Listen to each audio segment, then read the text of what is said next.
এটা হচ্ছে ফোনপে পরোটা, এই পাশে হচ্ছে 5G পরোটা।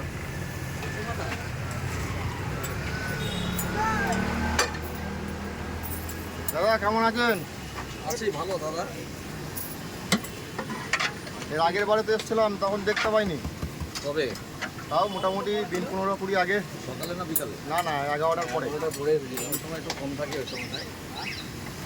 হ্যাঁ, কটা পর্যন্ত দোকানে থাকা হয় তাহলে? হ্যাঁ, কটা পর্যন্ত থাকা হয়? ফাঁকা কোথায় হবে এখন?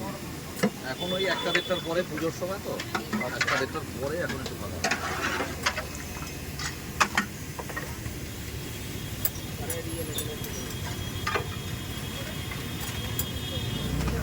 আসো।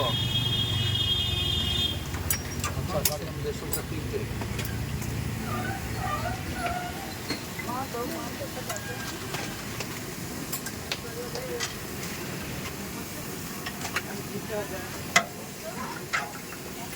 এদিকে হচ্ছে ফোনপে পরোটার দোকান, এটা হচ্ছে 5G পরোটা।